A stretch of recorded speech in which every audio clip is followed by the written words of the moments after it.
I get messages sometimes from women in their 40s, 50s, 60s. Last time I got a message from a woman who was in her 70s, and she said to me, I recently took up chess and I've been watching your videos and it made me so, so happy. So it's not just young girls, although I've been saying that. I think just anything that can inspire any girls or any women out there.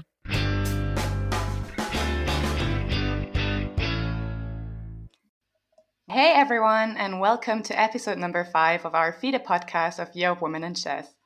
In this podcast series, we'll introduce you to some amazing and inspiring women, including players, authors, coaches, journalists, and chess streamers.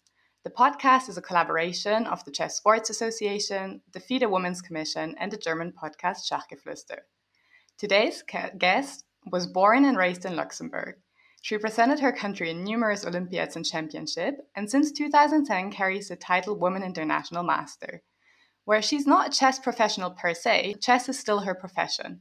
As a freelancer, she travels the world, attends chess tournaments as a player, but also as a commentator, press officer, or part of the media team.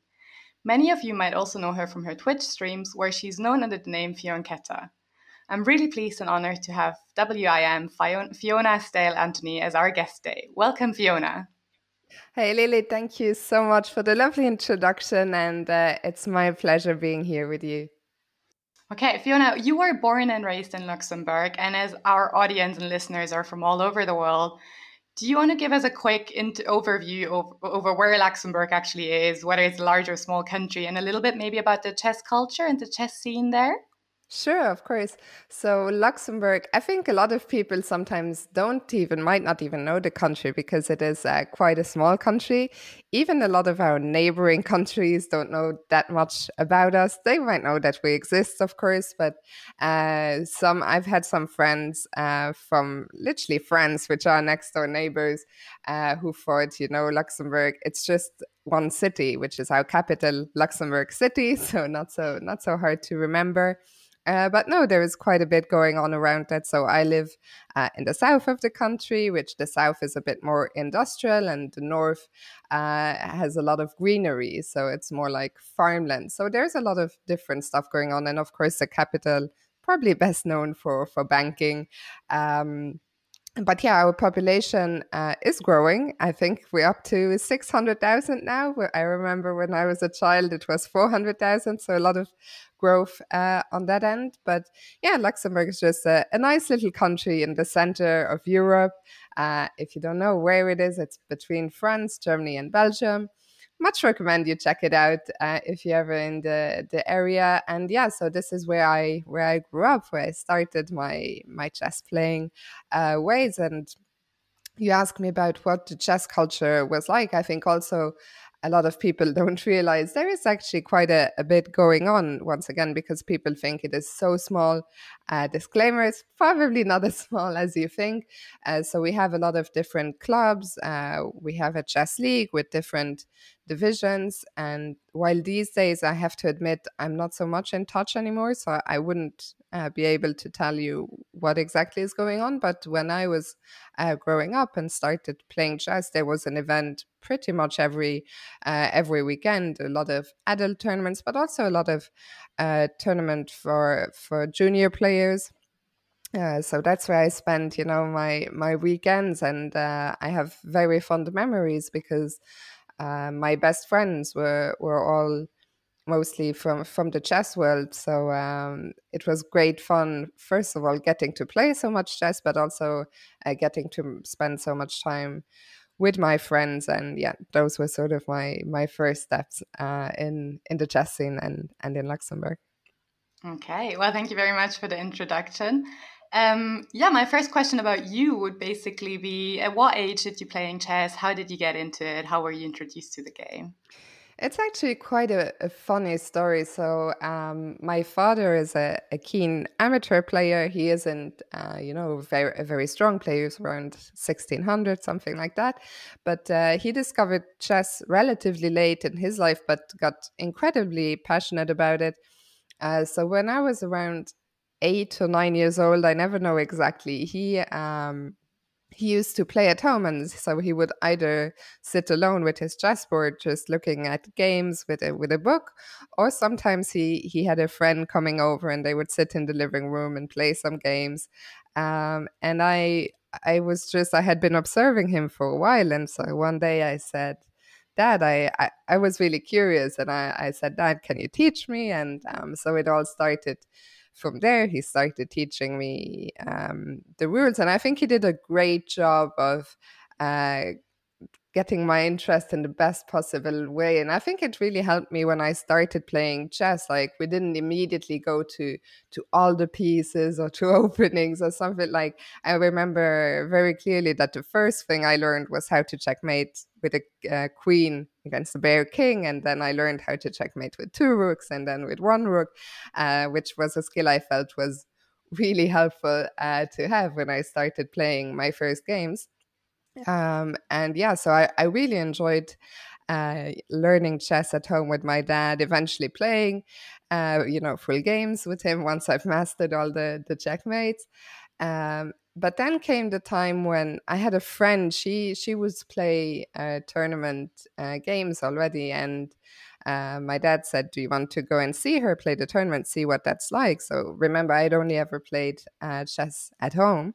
So we went to see my friend, and I have to say, I hated I hated it at the tournament. I was only there as a spectator, but it felt so overwhelming. I was absolutely not used to this feeling. Oh God, they are sitting there and everyone can look at the games. I was used to, nobody's watching. I'm just sitting in my living room playing in my dad. And when we left, I said to my father, I will never ever play a tournament. And I stuck with that only for, I think, maybe a couple of weeks, until not my parents, but some friends of mine who were playing convinced me. They said, "Come on, it'll be fun." So they did some work there, and they eventually convinced me. And so I played my first tournament. I guess I was probably 10 years old, and basically never looked back from there. So that was my story for how it all started. Yeah, I mean, like, you take it even further. We'll talk about this later. But nowadays, you stream your games in front of like hundreds and thousands of people and do commentary and stuff. Yeah, for sure, a big step up from when I thought I didn't even want anyone to look at me play chess. Yeah. Yeah. I read actually in several of your previous interviews that your dad was also the person who took you to your first kind of super tournament as a spectator. And that was quite an inspirational moment for you. Maybe you want to like talk a little bit about that. Yeah, exactly. So I was lucky that from the moment I started playing tournaments, everything happened very fast. There were not too many girls playing in Luxembourg at the time, so I very quickly made the national team. Got to play my first youth world and European championships, and very quickly got a big passion for chess. So it all happened very fast. And then I believe it was in 2001, my father, who had gone to a few super events, asked me if I wanted to come along. And of course I did. And that tournament was Dortmund. And I remember very fondly. So I was 12 years old at the time. And I was fascinated to sit in the public. I believe we all had like headphones with the commentary. So that was really my first experience of seeing the best players in the world. And I remember I became a huge fan of Alexander Morozevich, who was playing there, and he had this flamboyant attacking style, and I thought, oh my God, this guy is so cool. He's such a cool player. And I also remember very fondly, I had this tournament program where after every round, when the players got up, I would run to the stage and get their autographs. I still have that somewhere. One of probably my nicest chess memories of memorabilia. So yeah, that was definitely a moment that stayed with me forever, I would say. And I think it's quite cool to have such an inspirational event. And I think what's even cooler is that I heard that this year, actually, there will also be a tournament in Dortmund again, the Sparkassen Chess Trophy, and you'll be there again, but in a kind of a very different role.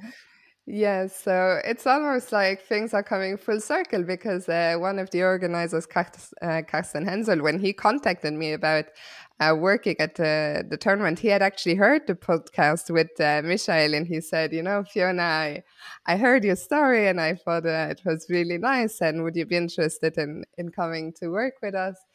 So I said yes, and I'm really excited to be going back. This is actually, the first time I'll be going back to the Dortmund tournament since I attended it as a 12-year-old chess fan. And I will be doing, among other things, commentary alongside Grandmaster Artur Jussupow, who I've never commentated with him. I've had the pleasure of interviewing him before, but so that's really, really exciting all round. And the commentary, which language this will be in? Is this going to be in English or German or a bit of everything? Because I know you speak so many languages. Yeah, so it's going to be in English because I think they want to, I think the tournament, when I first attended it was really one of the best super tournaments in the world. And then it sort of lost a little bit of its, I wouldn't say prestige, but of its visibility on the international chess scene. And so I think they want to bring the tournament back up. And I think from that point of view, it makes sense to offer commentary that everyone or most people can follow. Yeah, so we'll make sure, so this takes place in July, and we'll make sure to link the tournament and also the live commentary, so where you find all the information in the description. So in case anyone is interested to either go there and get some inspiration or at least listen to the commentary from afar, they have a chance to find that. Thank you. Yeah, I'm really looking forward to going back. Yeah. And then maybe we can go a little bit more on your playing career again, I guess, because you said you pretty quickly, once you started playing for the national team, and managed to play a lot of like youth championships, but you also played the Olympiads several times. I think you played the first time for the national team when you were just like 12 or 13, and since then 13, yeah, haven't missed a single Olympia. Is that true? That is true. So yeah, I played my first Olympiad in 2002 in Bled, Slovenia. And funnily enough, I just received confirmation an hour ago. So literally just before our chat that I will be playing this year. I will actually be playing on the open team. Unfortunately, we weren't able to field a women's team. But I will be on the open team. So that will be Olympiad number 10 in Chennai, India this summer. Well, congratulations for making the team. That's amazing news. Thank you so much. Do you maybe want to tell us a little bit, because I think it's quite uncommon for females to play in the open team, and as you played so many Olympiads, maybe can you tell us a little bit of whether you feel like the vibes are any different, or whether like for you it makes a difference, if you have any preference in which team you're playing, whether you're in the women's or in the open? Well, I played 9 Olympiads, and 8 of those were on the women team. Only one time in 2010 I played on the open team, and I think the only time I played on the open team again was because unfortunately we were not able to field the women team. And I always enjoy. I think the Olympiads it's such a fun event, and it's the event where you get to see all your friends from all over the world, and also from a sporting perspective. I mean, it really is the Olympic Games of the chess world, and such I feel it's a special event, especially because it takes place only every 2 years. Now, of course, with the pandemic, it's even been 4 years, so we've had a really long break. Now, for me, of course, I think in general, I don't mind playing. I'm happy playing on the open team, but on the other hand, it makes me sad that if I play on the open team, it means that we weren't able to field a women team. And I know this year that is simply because we could not find 5 women or 5 girls or women who wanted to play. I know that In fact, we only had 3, and 2 of us are going to end up playing on the open team. So while I'm happy that I still get a chance to play, I think it's a sad state of affair that we can't find 5 girls or women who want to play. So mixed feelings on that end. I know that FIDE, I think, are really trying their best to get every country possible to send a women's team. I believe this year, if I'm not mistaken, there's also travel grants in place. So yeah, it's just a big pity, of course, that we can't field the women's team because there is not enough interest. But yeah, I guess that's a problem. That is also to do with maybe here in Luxembourg, especially a lot of people feel, let me just get a normal job, and chess is maybe not something that people want to pursue that much. India, of course, is very far away, so there might be different factors, but all in all, I'm happy to be going, happy to be on the open team, but very sad that we don't have a women's team. Yeah, that makes sense to have that double-edged feelings. I think it's pretty impressive because I feel like the fact that there is so few women or girls playing chess is like a general problem that we see in a lot of federations, and that seems something that's also the case in Luxembourg. But I feel like the women you have are incredibly strong. Yeah, especially for that reason, it's a pity. I mean, if we were able to field our strongest team, I believe I would be on maybe the 4th board or so. I mean, we would have a very, very strong team, especially compared to our men's team. Our women's team would be a lot stronger, but some of the women, they are mothers. I think one of our women grandmasters, she hasn't played in a long time. If I'm not mistaken, her last Olympiad was in 2008. Then a friend of mine who was my roommate at the last Olympiad in 2018, she's also a very strong player. She was out second board or top board at the time. She recently became a mother. So, of course, there's these factors. And then we had a couple of young players who I believe now are just starting to go to university. So there are these factors which are taking over. It also feels almost that it's a bit unlucky, the ages, I'm never going to expect someone who just became a mother literally a couple of months ago that they would now go to India to play chess for 2 weeks right after becoming a mom. And if you're just enrolling into university and but on the other hand, it is a pity that we don't have a wealth of players that we could choose from. Like, just because 2, 3, 4 players can't make it, it's crazy that would mean we cannot field the team. And to be honest, sometimes I'm not too sure what needs to be done. I think here in Luxembourg specifically, I think it's not just a problem that we don't have enough girl players. I think in general there's a problem that there hasn't been so much of a younger generation coming up, not just with girls but also with boys. So I think in Luxembourg it's not so much a women specific problem, but rather a chess specific problem with not enough young players coming up, and maybe chess in general not offering enough interesting prospects compared to just taking up a normal job. Luxembourg is one of the countries with the best salaries in the world. So I think a lot of people play chess for fun, but then when it gets more serious, are not so incentivized to spend more time on chess rather than, an academic career or pursuing a job.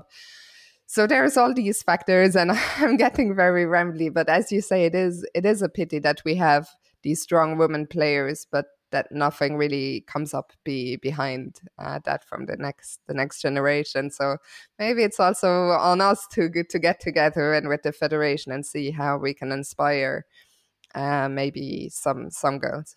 Yeah, it'll be interesting to see how the chess, I guess for all sports, but how that develops and how the corona crisis and that no clubs or something happened for such a long time will affect. But I guess for chess, there's also some positives, because I think the Queen's Gambit, but then also this whole Twitch and things like that made chess quite a bit more cool or more approachable for young people, or reached out to completely new pools. So yeah, it'll be interesting to see. Yeah, for sure. I think it's actually exactly how you're saying. I think online chess benefited hugely in a way from the pandemic, which is paradoxical. But I think a lot of clubs and federations maybe suffered because it's challenging to keep your activities going online over such a long time period. So certainly, I think there were pros and cons during this period for chess.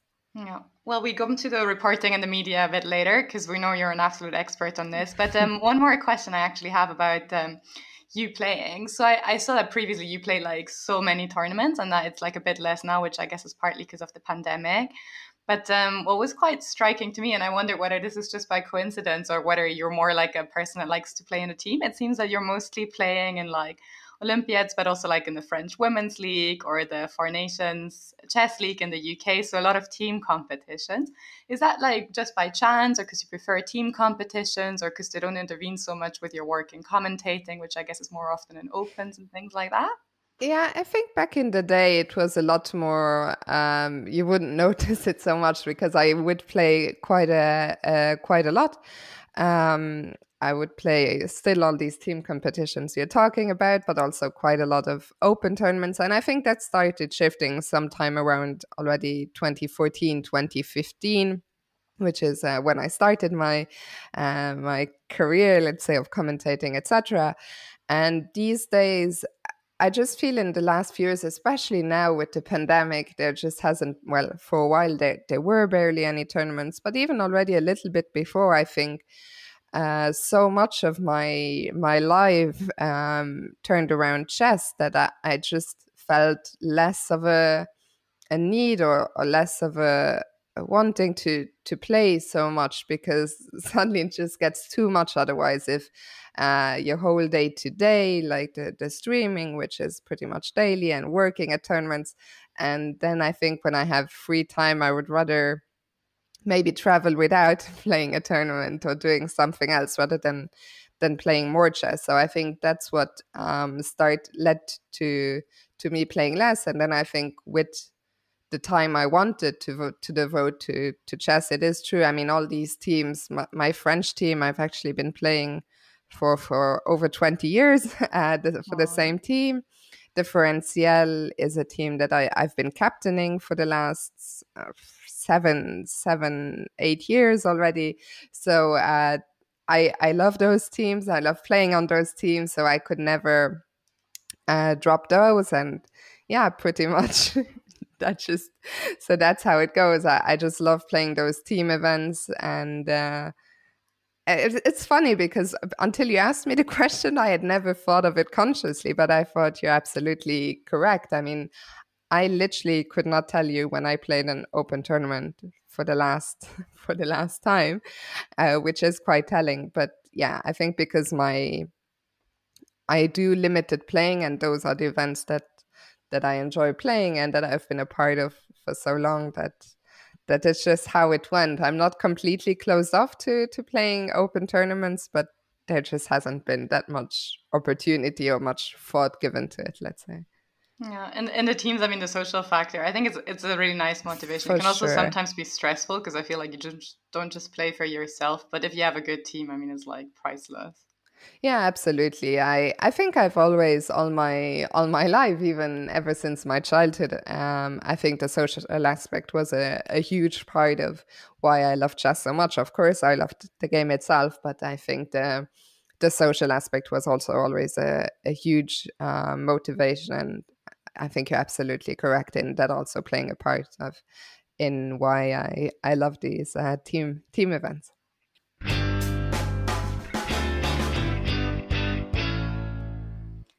Love chess, love tennis?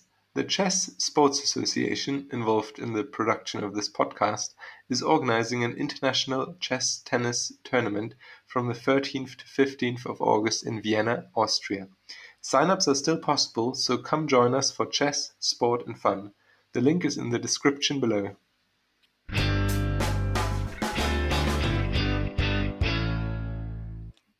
then maybe we can move on a little bit, because you said you don't play so many opens, and that doesn't mean you're not actually at them, because it seems you're like at pretty much all the big tournaments.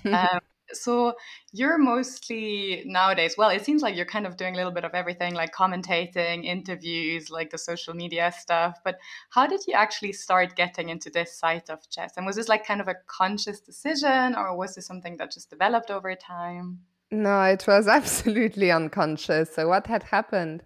I just said a second ago, around 2014, 15, there started to be a shift, because up until that point, I would say, especially in the period between maybe 2008 and 2014. So those were the years where I had just finished secondary, and for a while I wasn't too sure what to pursue academic wise. I did go for 1 year to uni, but I decided this wasn't for me. Then I took a year off, which left a lot of time obviously for chess. And then even when I did go back to university, my course, I think, only had 20 hours of lessons per week. So even that left a lot of time to play some tournaments on the side. So for those years, I think I was playing around 100 classical games per year. And it was just, looking back, it was a lot, especially because I wasn't really putting the work in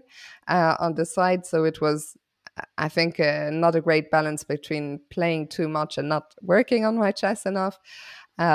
Which of course led to the result you would expect. It was stagnation in terms of rating, and then eventually even decline. And I think in 2014, I just realized I'm tired of playing so much, and not only not making progress anymore, but losing rating. And I was signed up to play at the Reykjavik Open that year. I had played there many times before. I was on great terms with the organizer, so I shot them a message. They were kindly providing me conditions, I believe, the hotel and maybe the food. So I said to them, look, is it okay if I come, but instead of playing, maybe I could help you with some of the media stuff, because obviously I still wanted to go. But I thought, because I have the conditions, if I'm not going to play, I have to do something. I can't just go on a holiday, right? So I said to them, maybe I can help you with taking some photos, maybe writing reports, a little bit of social media. And they said to me, sure. So I was really excited, but I was not expecting, when I arrived on site, they said, would you also be open to doing some commentary, which I had never done. But I said, sure, why not? So it was a crazy tournament, because I really did do a little bit of everything. I did the commentary, but I also did the social media, also took some pictures, also did some interviews. So it was really the first time that I worked at a tournament, but immediately I got a glimpse of all the different aspects. And that's basically how it all started. And it just rolled on from there. The chess world is quite a small world. And I think I already had a reasonably big network of knowing people. I'd been around the chess scene for a long time, played a lot of tournaments, made a lot of contacts. So it basically all started there in Reykjavik 2014. And I finished my university degree in the summer of 2015, and then from there on out, it was clear to me that this is what I wanted, at least to try and do full time. And since you had the chance in Reykjavik to kind of like trial everything, has there kind of like been, do you by now have like things that you preferentially do or don't do so much, like writing articles or, I don't know, interviewing, or are you just open to everything and like the versatility of everything? Yeah, it's funny you would ask that, because I think that's one thing that I've never talked about so much publicly, but I think it has become clear to me. I'm open to still doing everything, but I think writing is probably what I enjoy the least. And I think these days also, you don't get asked so much anymore, because I think reports, people don't I think people read less and less, which maybe is a sad reflection of society. I'm not sure, but I think a lot of the content, people want quick content, and ideally they want it in video form. They can just press the play button and watch. So I think reports these days, anyway, a lot more concise than they used to be.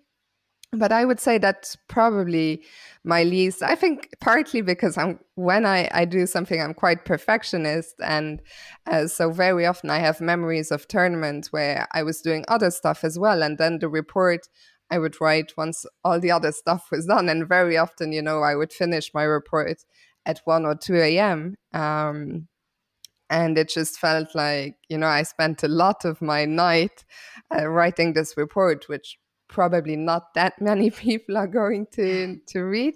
So yeah, I would say that's probably my least favorite. But as I said, I don't do this so much anymore these days. I think also a lot of the stuff is social media. It's Twitter. It's 280 characters max, so that takes a lot less time. And I think my favorite is being in front of the camera, especially. To do commentary, or for example, in the Isle of Man a few years back, I was hired solely to do interviews, which was the first time. It also tells you about chess tournaments. Some tournaments have grown so much, and the production has grown so much, because that specifically that Isle of Man tournament, I remembered a few years earlier, I was pretty much the only person on the media team, and there was no live commentary, but I was doing everything else. And then a few years later, when I said I was hired solely to do interviews, there were suddenly 20 of us on the team doing the show and the social media.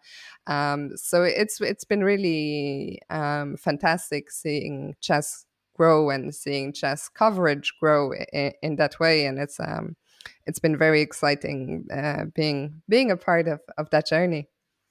Yeah, I think it changed so much, like not just that the medium changed from a written form to like the live commentary and things like that, but as a viewer, I feel like even the interview style kind of in these videos changed a lot. Like they seem in the last 2 years to have got much more personal, much more tried to catch a person. Because again, as an amateur player, I remember as a child I watched sometimes I read things or I looked at commentary and it was all like long variations that I couldn't even follow without a board. And I feel like nowadays they're much more for a broader audience.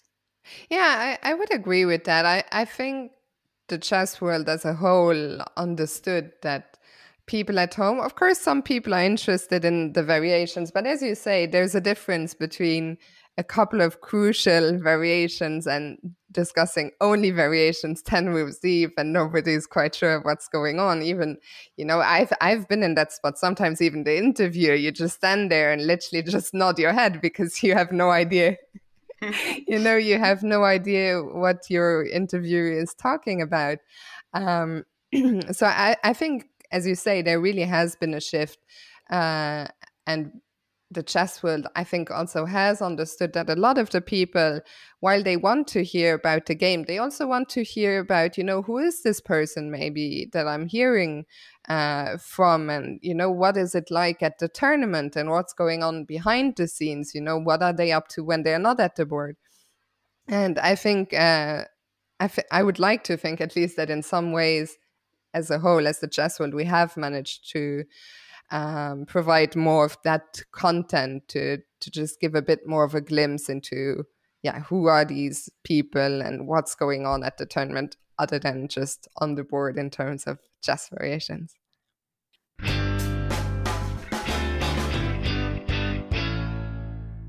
Dear chess friends, here is Michael, the editor of this podcast series. Thanks very much for switching on. I'm very happy to be part of this collaboration for the benefit of the Year of Women in Chess. My German chess podcast Schachgeflüster is now sponsored by AIM Chess. Therefore, I would like to draw your attention to this great tool. AIM Chess is part of the Play Magnus group. On AIM Chess, you can enter your lead chess, your chess.com and your chess24 usernames. AIM Chess analyzes your online games for you. For example, they evaluate which openings you are successful with and how good your time management is. There are also valuable learning tools. You can, for example, practice positions where you blundered in the game. You can complete lessons in the training room, and you even get a personalized training plan. Just try out the whole thing for free, and if you want the full range of functions, then feel free to use the code SCHACH30, SCHACH30, to get a 30% discount for the first month of your premium account. Thanks again for listening, and now let's get back to Lilli and Fiona.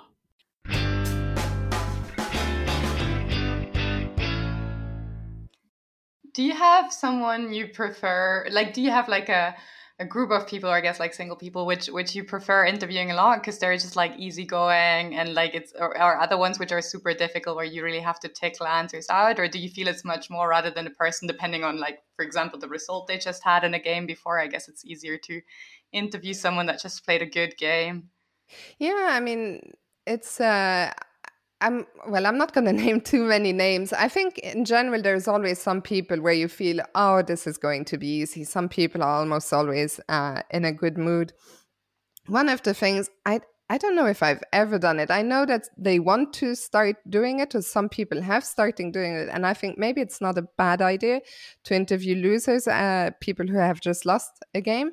I've always found that a lot more challenging, because when they come to you and you can clearly see they are depressed, it's just very tough, for me at least, very tough, to ask these people, where did it go wrong?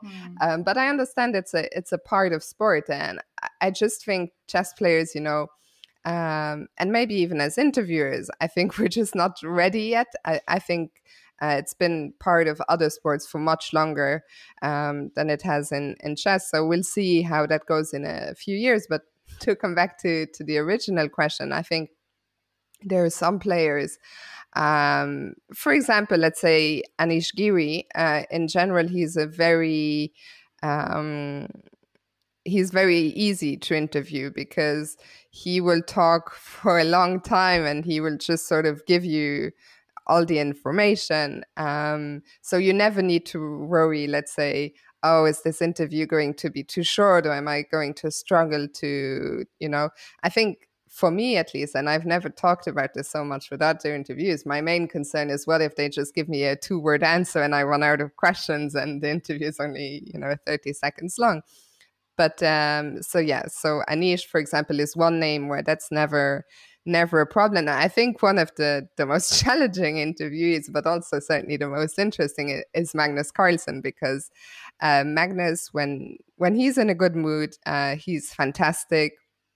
I've had some great interviews with Magnus, and when he's in a good mood, he will give you so much to work with, and he's witty and he's funny. But when he's in a bad mood, it can be really, really challenging. And I've been there. I mean, I once interviewed him after he won a game, but still I was only getting those 2-word answers.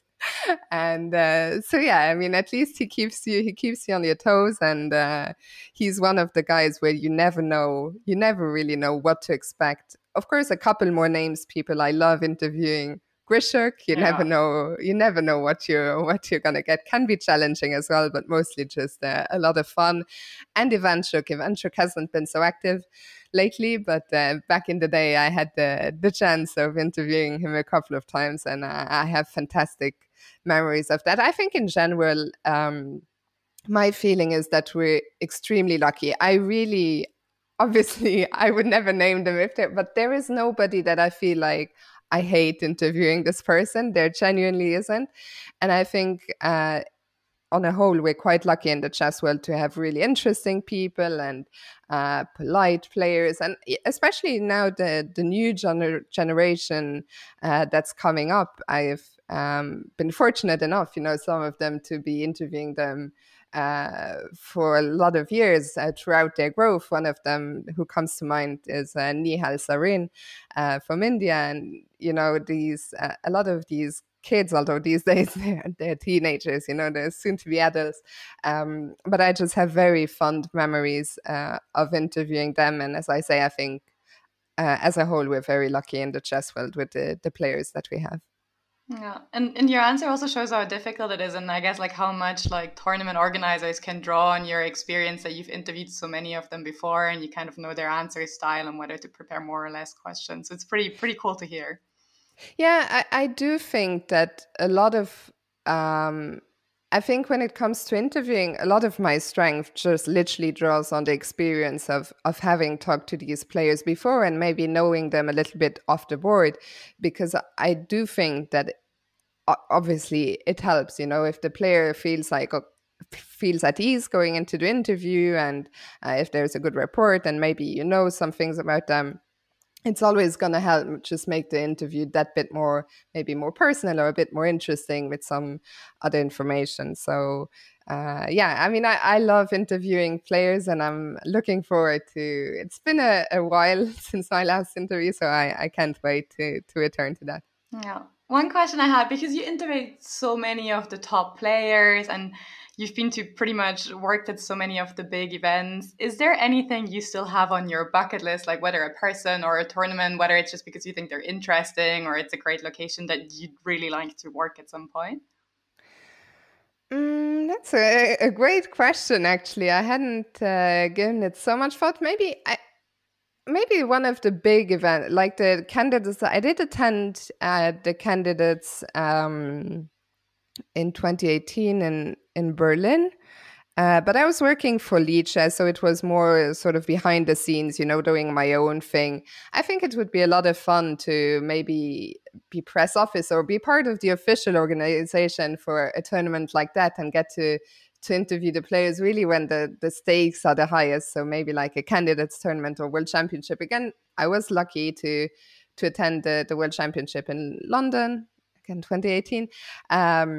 But I didn't have any direct contact with the players. My work was more related to social media, etc. So I think if there was one thing, would be one of those big ones, candidates or world championship, and have direct access to the players, because as a chess fan, I love following those events, and I just think they have more of that emotion and more, more pressure, and the stakes are so high. So that would be fun. Yeah. I mean, like I saw the live commentary on some of the tournaments now, and I mean, like as I said, there's so much pressure, and it's just so many viewers, and it's like a super special atmosphere. So fingers crossed that will still work out. But in general, I have to say I've been very fortunate to work at almost all the big events, and just very grateful for all the organizers who have put their trust in me. And maybe one question, because you have been to so many tournaments and traveled so many places. Would you have any recommendations for tournaments for like amateur players? Would you say this is a great event that I could totally recommend you should go to? I think the top one that I always say is Reykjavik Open. Reykjavik Open holds a very special place in my heart because, as I said earlier, it's the first where I sort of made my first steps. But I also, before I did that, I had played there numerous times. I know it's quite an expensive tournament to play because Iceland is an expensive tournament, but if you can save up and do it once, I think it's so worth it, because first of all, the people are fantastic, so welcoming, so friendly, and Iceland is just, for me, one of the most beautiful countries in the world. The nature is so stunning, so I recommend, if you manage to go there, try and take a few days either before or after the tournament, and just drive around and explore the wilderness. I've done this myself numerous times. I always try to go a bit early or stay a bit longer. Other than that, I think when I was still an active player, I played one of these Greek tournaments once. I played in Paleochor. I think that's the Greek summer tournaments are great fun, especially if you're looking to mix holidays and chess, because the rounds we're starting, I think, quite late at 5 or 6 p.m. So plenty of time to do something with your day. And there's a lot of these Greek tournaments in a row, so you could always pick one there. And then I might be a bit biased because my mother hails from Corsica, but there's some really nice tournaments also being organized in Corsica, where once again chess has really been booming, and another stunning place. So those would be some of my recommendations. They're all like a good mix between good tournament and good location. It's how Maybe. I guess.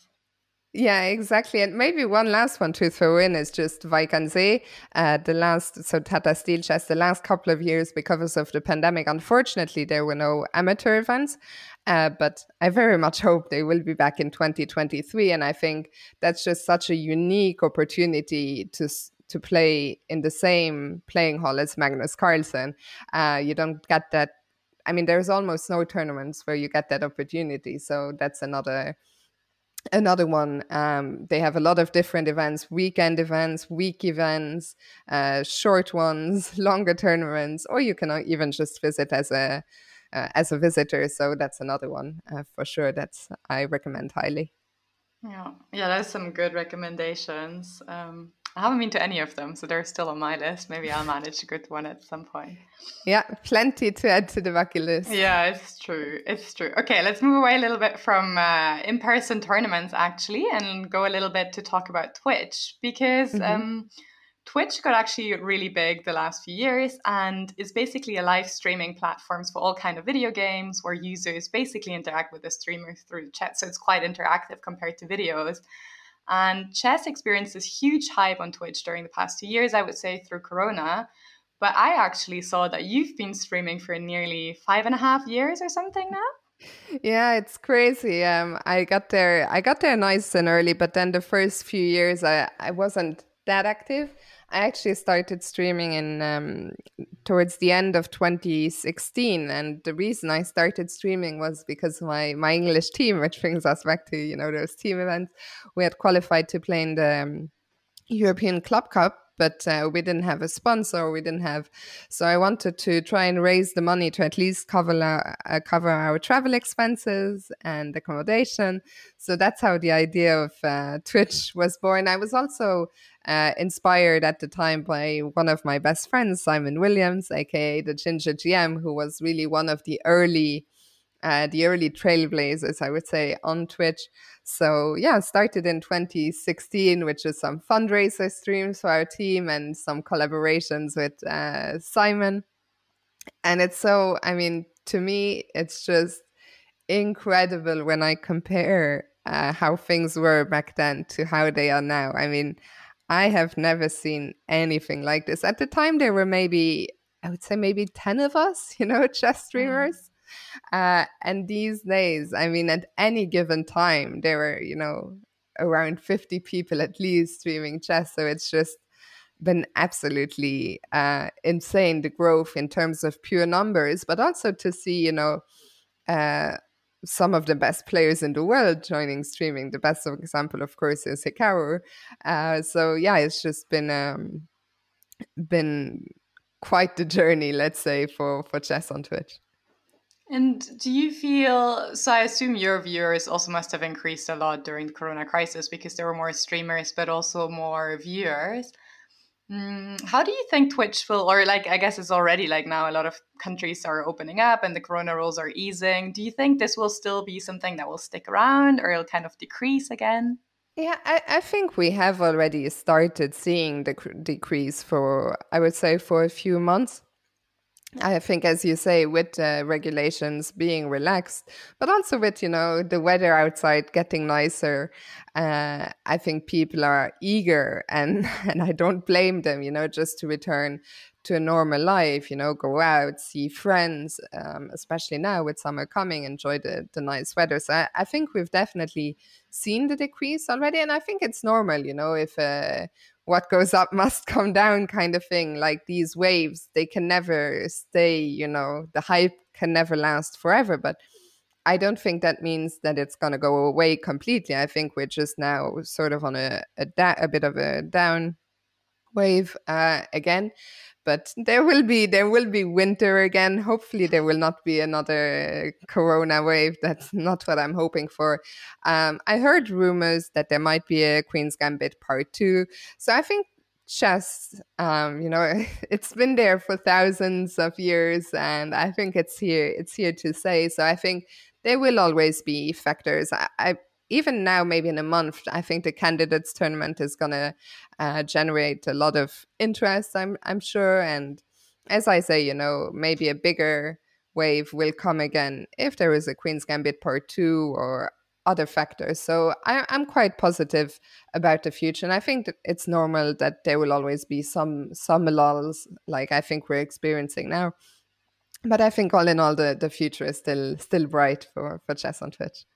Yeah, I think it's super interesting because also it reached out to such a new audience. Like there were so many, both like beginning streamers, like streamers that are like beginners, but as I said, like also the complete opposite with Hikaru, like super strong players, and also the audience that it was people that kind of never watched chess before. And I guess at the beginning, at least in Germany, was debated quite heatedly whether this is kind of like the right way to go forward with the chess or whether we should keep it, because like the level then was like not as high in some of the streams, and like some of the more settled chess player were very upset about this, I guess. But yeah, I personally think it was a great game for the chess world. For sure. And I think the most controversial point of what you're talking about came with the PogChamps tournaments that were put on by chess.com. And I think, as you say, a lot of people, there was a lot of gatekeeping of like, what are they doing to chess? Like, we don't want to. But I thought they were great events, and all these, like, I genuinely not just thought, oh, they're great content creators and this is great for chess, which of course it was, but I enjoyed watching these people because a lot of them genuinely tried to improve and put a lot of work in, and I thought it was super, super interesting from that point of view as well. And I didn't understand the people who were criticizing it so much, because I mean, there is so much chess content out there. If this is not your cup of tea, like, just don't watch it. It's not like PogChamps was suddenly the only content out there, which maybe that would be a problem. But I thought it was great for what it did for chess, and I also felt that the effect of the audience changing. I remember at some point a few years back, I almost felt the people who watch my stream on average are as strong as me. I sometimes, I would have chess discussions, and it felt like this is such a high, like the community is so such strong players as a whole. While these days, I'm very happy, to have a lot of people watching me who are rated under 1,000 or just starting out, and I'm very happy that it's more a diverse community, and it's great to see people supporting each other, the more experienced, stronger players, giving tips, helping out those who want to learn, who are just starting out. So I think it's really important to have that diversity and to also provide content for everyone. Yeah, I absolutely love the diversity of the chess content we have nowadays. There's something for like super complicated analysis, and there's something for beginners, and I think it's absolutely great. Absolutely, yeah. So yeah, we'll for sure link your Twitch details in the description below. So if people want to check out Fiona's Twitch streams, they're loads of fun to watch. Please do so. One point I appreciate the shout out. Yeah, one point I want to catch up on, because I actually haven't heard this about the Queen's Gambit follow up. Because I also saw that you actually put a post out, or like a little poll, I guess, like for the defamation lawsuit against Netflix for Queen's Gambit. Yeah, and I wondered again, like what your position is on this. Yeah, I mean, it's something we haven't heard about it for a while. I, at the time, felt quite strongly that if I was Nona Gaprindashvili, to be honest, I would be pissed off as well. I do not understand what the need was to belittle her achievements or to minimize them. I mean, either use a made-up name, or if you want to use her real name, then don't diminish her accomplishments. And I was especially shocked if you have advisors like Garry Kasparov. I mean, maybe like there's a lot, of course, that they have to pay attention to, but for me, this was something that I just felt this is just not okay. Like, either use a made-up persona and then you can say whatever you want, but don't say, oh, this was adapted for fiction. I mean, then don't use her actual name. And yeah, I'm not sure if the lawsuit is over. I sort of lost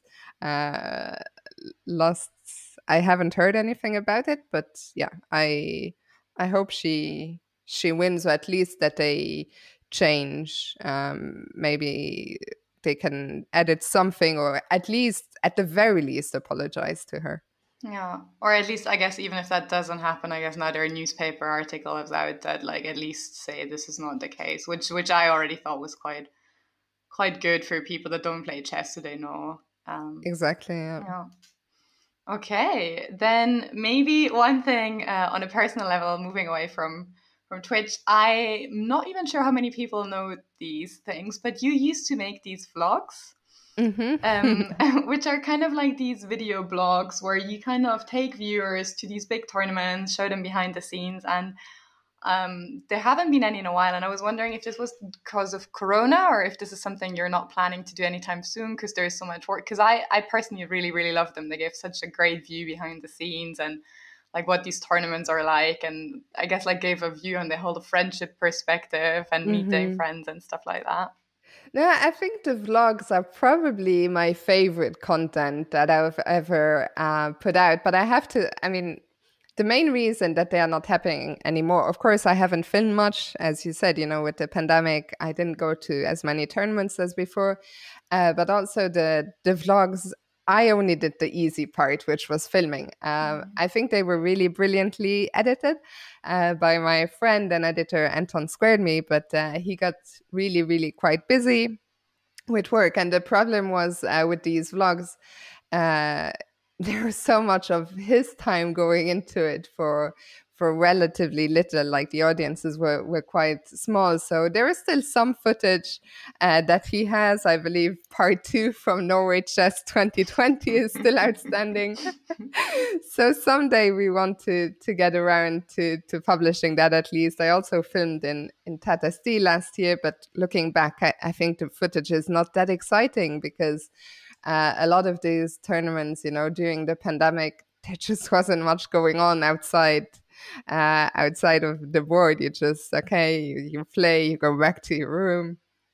So that's, of course, not what I wanted to do. But yeah, the vlogs, I'm glad you mentioned them. If people want to get a glimpse, I think they were...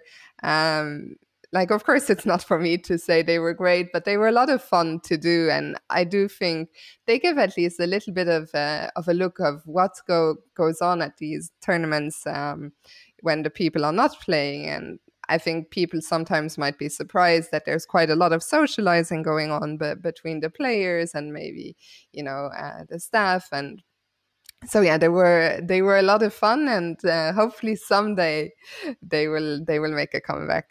And make sure to also link them in the description. As I said, like for me, they gave a great inside view into the whole tournament and what it's like. And it really motivates to go to these, for me, where I also go to like a lot of these things for not just the chess, but also the social stuff. It is a great motivation and it was very cool to see.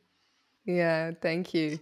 Okay, I think we don't have that much time left. So maybe just 2 more questions. First of all, now that I guess like all the tournaments are restarting, we already heard that the Sparkassen Chess Trophy in Dortmund will be one of your next stop. Which other events have you already planned for this year, or where will we be able to see you?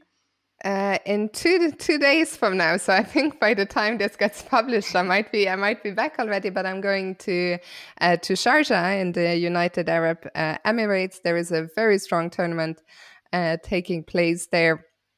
I played in Sharjah myself in 2014, but it will be the first time I work there. I will be doing some interviews on social media. So that I'm very much looking forward to. After that, you talked about them. I have a couple of more team events coming up in June. I will be playing in the French League. End of June is the final weekend of the English League.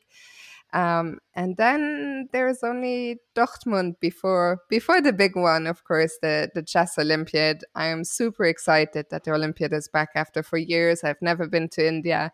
So I'm really, really looking forward to that. And after that, like it's very busy until then. After that, I haven't made too many plans, but I'm sure something will come up for the end of the year as well. Hopefully a bit of a break after that. But yeah, sounds amazing. We'll cross our fingers for your tournaments that they all go well.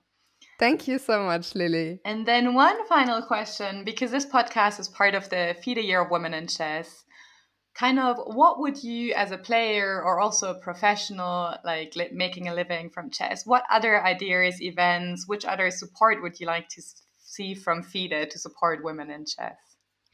Well, first of all, I think it's a great initiative to have this this year of women in chess. It's hard to I don't have any concrete ideas, but I think anything that will give young girls female role models to look up to. And I'm very happy to be on this podcast for that reason. I think a lot of us women players or women who work in chess, like if I can only inspire one girl or two girls, I feel that makes me really happy. And so I think anything, maybe even some tournaments, this experience that I had in Dortmund when I was young left such a deep impression on me. So, maybe some I think we're still lacking a lot of women's super tournaments in Europe. So if like when I was young back then in Dortmund, if this could be a tournament with the best players in the world, and if you had the opportunity to approach them, maybe ask them some questions, maybe have some lectures around. I think anything that just gives girls more role models to look up to. But I think especially it's also important if they can interact more actively with them. So it's very vague in my head, but yeah, I think just giving young girls everywhere, and not just young girls, I get messages sometimes from women in their 40s, 50s, 60s. Last time I got a message from a woman who was in her 70s, and she said to me, I recently took up chess and I've been watching your videos and it made me so happy, So it's not just young girls, although I've been saying that. I think just anything that can inspire any girls or any women out there, to not just take up chess, but fall in love with it more and give them more people to interact with and hear a bit more about what goes on in the women's chess world. So yeah, very rambly answer, but those are some of my thoughts. No, I think it was a really good answer, very inspirational. I think it's a perfect ending to our podcast because we're unfortunately at the end of the time. But yeah, it was an absolute pleasure having you here, Fiona. Thanks for giving us such great insights into both your life, but also like the kind of like the chess world, the life of like top chess players and these great tournaments. And yeah, hopefully we'll see much more of you in the future in some commentary and hopefully some vlogs. Thank you so much, Lilli. It was my pleasure being here. And yeah, as I said, thank you for having me. It was a lot of fun.